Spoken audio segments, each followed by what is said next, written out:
Hello there, Bic Benedict here. We're playing God of War Chains of Olympus on God difficulty, and this is my no upgrade run plus featuring no damage, and we're currently on installment the second, and we have another long video to go through and several new enemies to meet. And this game features incredibly interesting enemies. The first one is over here in the house, and it is called a Hoplite. It is an undead version of a Legionnaire.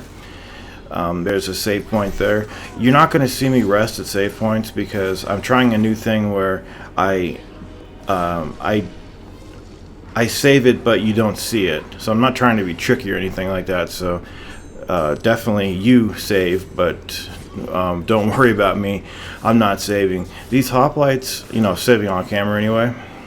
These Hoplites over here, their best thing to do for themselves is to run at you from a starting point where you can't even see them off of the screen and charge you. Man, so when you come out here, there's going to be 3 of them over here. And one of the great things about this enemy is that you can just simply grab horror. And the big thing though is that you get dealt heavy damage if you get hit by these things on God difficulty, and you always want to be extremely careful with them when you cannot see them, and you want to try to keep track as much as you can how many are left, who is where, and when they run at you, realize that you can interrupt them and grab them. So it has to be a very quick thing on your part to grab them with very little hesitation, because if you hesitate, they're gonna move on you. So what I like to do now is come up here and take out that line of hoplite archers there. And then the problem now though is that there could possibly be one of the other hoplites, the dual wielders. Some are off camera, but I don't think there ended up being anybody. So there's 3 of them. Then you want to combat roll your way up to that line of archers and then deal with these guys down here. So we're going to be facing a Banshee coming up next too. Very interesting enemy. And also a Morpheus beast and the satyrs. So this is it's one of my personal favorite installments. I really like it. So come on down here. Run like you've got shit in your pants. And here it is, right down here.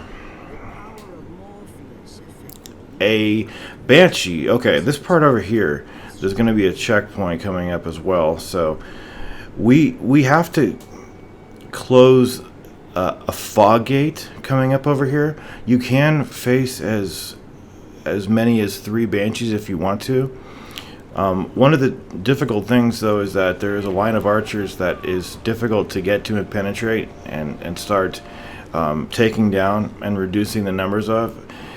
But there is this nice checkpoint over here. So I think what I'm gonna do is I'm gonna just bum rush this line of archers over here. And if you don't see me do that, it's probably because I'm gonna try to deal with this.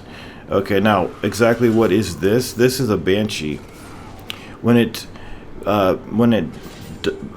bows down like that, it's going to do this Banshee scream at them, scream at you, excuse me, to get out of the way of that and not receive any stun property.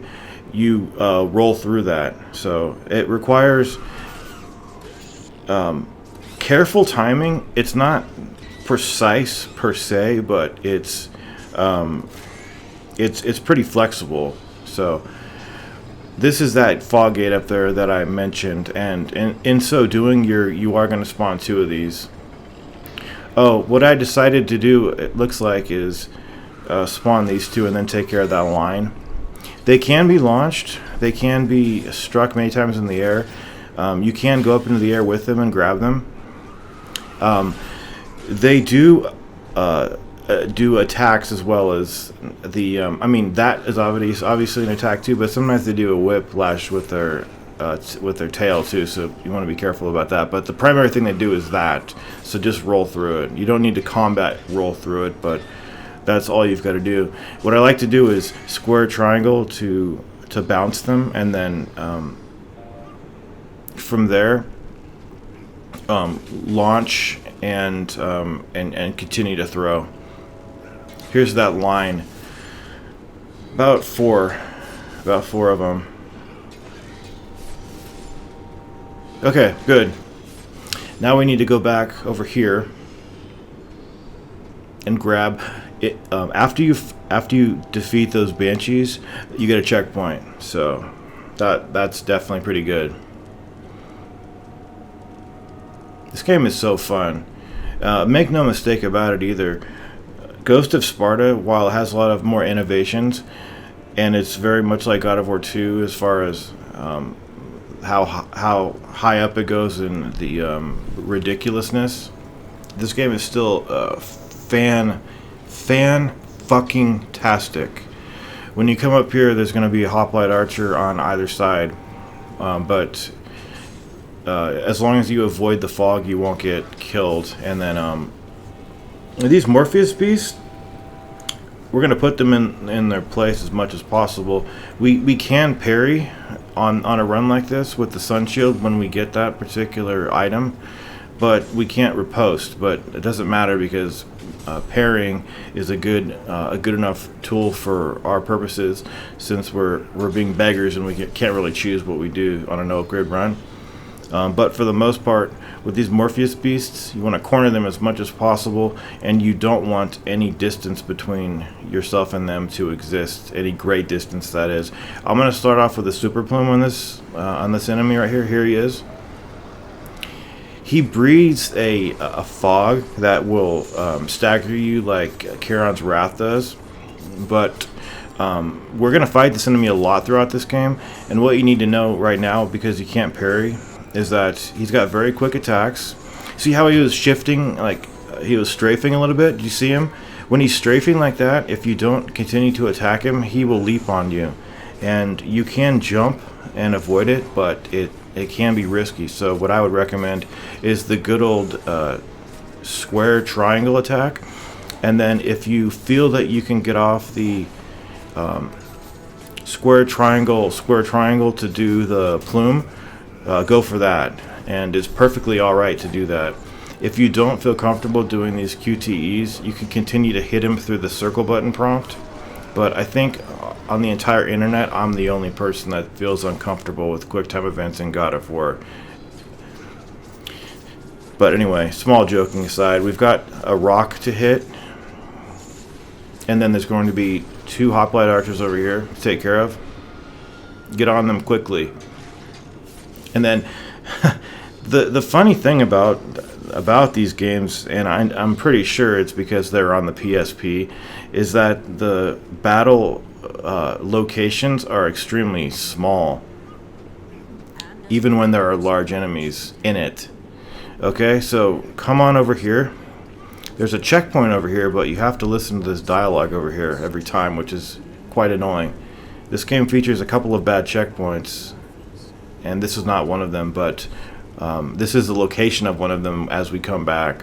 So the first thing you're going to see is a hoplite coming up from the ground, and what I try to do is get behind him and then push him towards this wall.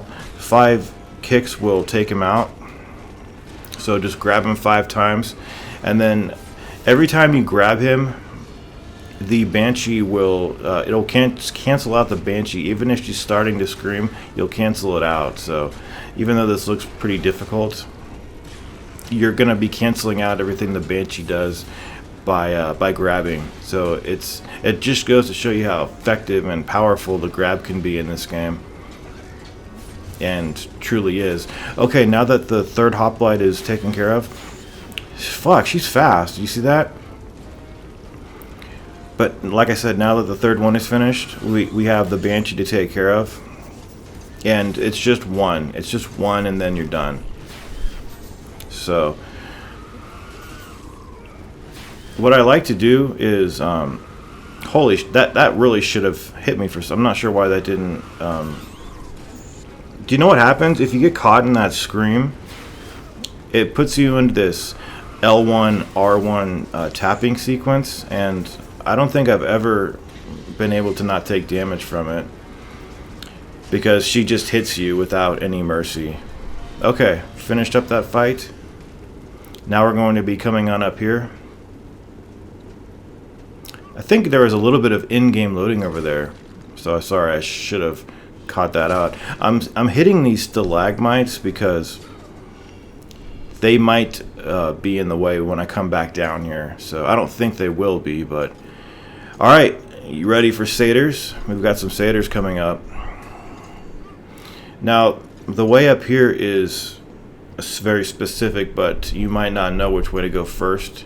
So I'll show you exactly what you need to do. You're going to need to throw a lever coming up over here. And the first satyrs you're going to see are the shitty ones in this game, the Molotov throwers. They're the worst, absolute worst. They're cheap as hell. Grabbing satyrs in this game is quite difficult because they jump away from you when you attempt to grab them. So if you don't have them cornered, it can often be a very difficult process to deal with them. So the safest ways to deal with them will be shown coming up right over here. We've got 3 Molotov guys up there. There's probably more. Come left first, and then there's going to be 3 dual-bladed satyrs down here. So what I like to do is square triangle to bounce, and then repeatedly press the circle button. You press it 8 times, and then you'll finish them off. And while you're doing this, you're completely invincible, and no one will bother you. It's great.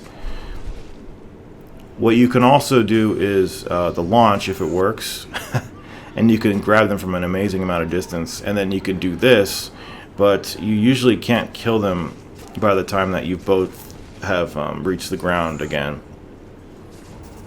But if the satyr is in the air and you're on the ground when those 2 circumstances happen at the same time, you can continue to throw him.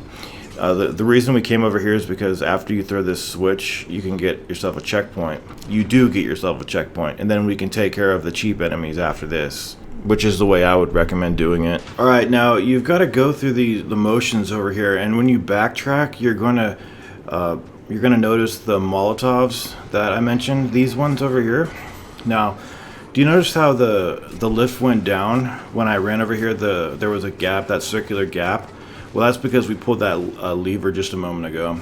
Do you see the Molotov one up and to the left? The one that just, not the one that's being flung right now, but the one that just threw that through the gate up there. His sole purpose is to prevent you from opening the door. So you have to kill him last, and then you'll open it at the end. So you'll definitely want to save your progress at this point. And then this location over here is a location of 2 long and, well, actually the second one's not too long, but admittedly difficult. This one is kind of like a gauntlet, as well as quite difficult.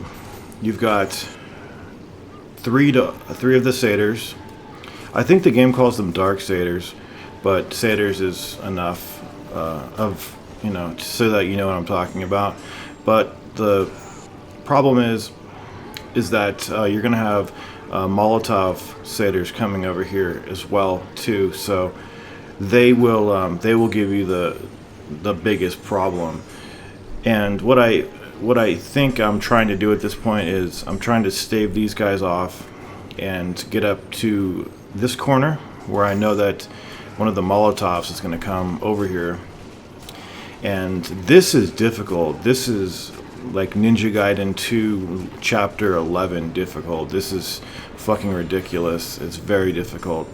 So it's definitely a test of if you want to try this, because when I started to do this a couple years ago and trying to watch this. Oh, fuck yeah! Jesus Christ! Doesn't that look so ridiculous? But oh, Jesus fucking Christ! That makes absolutely no sense, but it makes perfect sense at the same time. Oh, fuck me, man. And it happens all the time on this game, and I love this game for that. All right. No, this is one of the first gauntlets that I did on this difficulty, no damage, and it was at that point that I said, yeah, I could probably handle myself through the game. You know, not the bosses. The bosses are another story. Now, what you need to do here, do you see what I just did?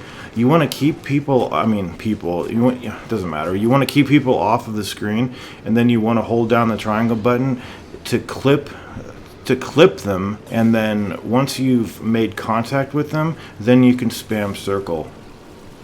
Okay, because this is no good over here just trying to evade this type of shit. It's never going to work out if you're doing regular attacks and you're trying to like grab him and then track him down, grab him, track him down. You're gonna get burnt. So you just need to clip onto them if you want to.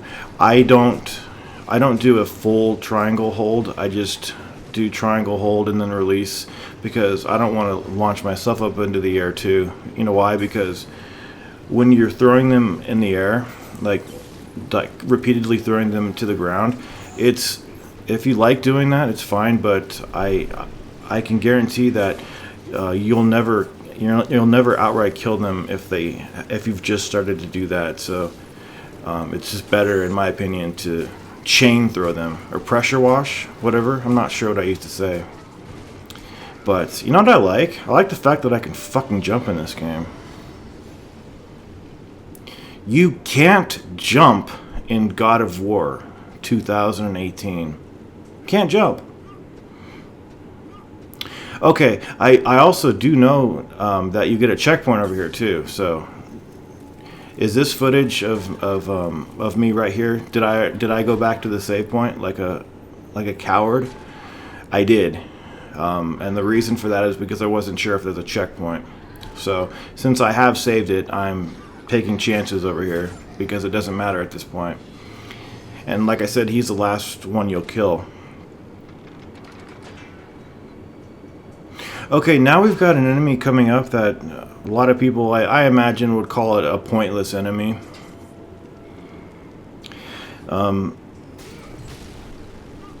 What is it? It is a Harp Link. It's a Harp Link.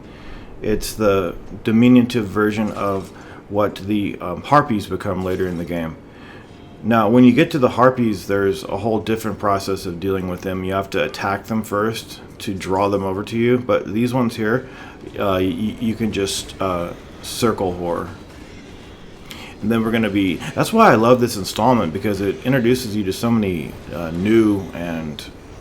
I like to think that they're quite interesting enemies. But that enemy there is... I think it's quite pointless. Okay, the Fire Guard is the next, and I've got some really good shit coming up for you over here post save point. I discovered something last night that I can't believe I didn't discover before, and it's going to... I'm always thinking of player convenience when I'm doing these walkthroughs of your player convenience, since you're going to be the player. You know, I know this is after the fact, me having played it, but if you want, you can save it, but you don't have to. I did go over there and save it, so surreptitious saves are just all over this walkthrough, and you don't need to see them. You don't even need to hear me say them. Now, the Fire Guard over here is not a fun enemy to fight, really, until you get the Sunshield. But do you see this enemy here? When he does that somersault and jumps over to you, you can't cancel out his attack, so you definitely need to roll out of the way of that. And if you block his jumping attack, it's going to cause you to flinch. You'll fall over. You won't take damage, but you'll have to roll out of the way of his next attack. And if there's several of them in the area, it's going to be difficult to do that. His main sword attacks can be blocked normally. And you do have really good iframes after you cut them in half. It's a fun enemy. I love this enemy, but it's not really ideal, like the situation right now. only because I mean, Jesus. The roll is just a pile of shit. Is Kratos weighed down with a diaper full of fucking green shit? I don't know. But the roll is just ugly, and it's Casey Neistat ugly, man. Jesus Christ. And that's saying a lot. I mean, that's going beyond ugly Nathan, too.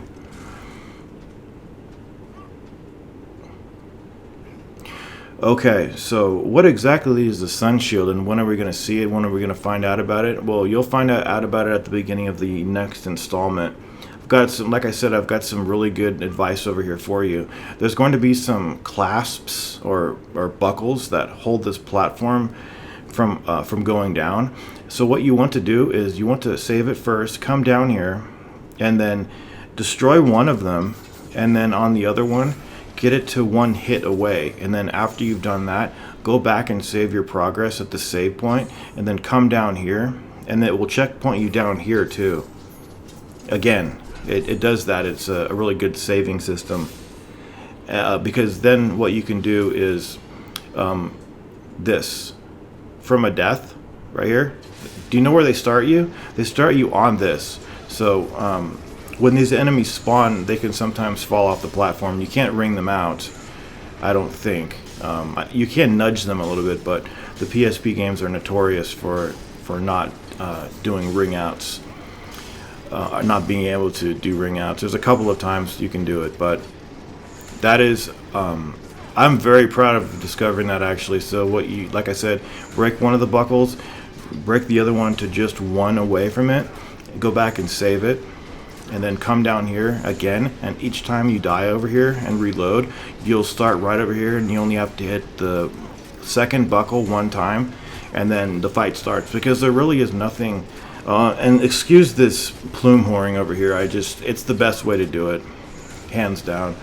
There's nothing worse than starting this fight repeatedly and having to destroy those buckles. It's just ridiculous. So that's a clear, surefire way to avoid that. And then after you've killed the 5th or 6th one of these fire guards, you're going to spawn in a fire knight. Now I believe this is the only time where you see this particular one. There might be one other occasion. The higher up versions of these ones have attacks that will stagger you and are unblockable, but the lowest tier right here, all of his moves are blockable. So what it does is it holds up a shield to do its own blocking, and then if you plume it or super plume it, you'll break it. You can use the Ifrit too if you're doing that. But all of his attacks, very, very simple. They're fast, but you can just guard all of them. And there is kind of a delay when you break the shield. You'll break it, and then like a second later it will break. So because this enemy is so tall too, you can't see unless you carefully look at the enemy to see if he's flinching, that it has the circle button prompt over it. So that's kind of a failing of the whole system there, but if you see it flinch, you'll know that you've reduced it to being able to get executed. And with that, I believe we've finished, wrapped up this installment. Not much else to do except to cross this chasm over here and then head over to the room that has the Sunshield, and then we'll do a battle down there. Okay, I hope that everything has been going good for you, and as you proceed through the campaign, I hope that this walkthrough helps you out with an increasing amount of advice and knowledge, because I've come back to this game several times, and I would really implore you to watch all the videos, because you'll get a full understanding of all the enemies and everything else that's going on with the game. So I will see you in installment 3 for 2. This has been Big Benedict of Big Benedict Productions. Please take care.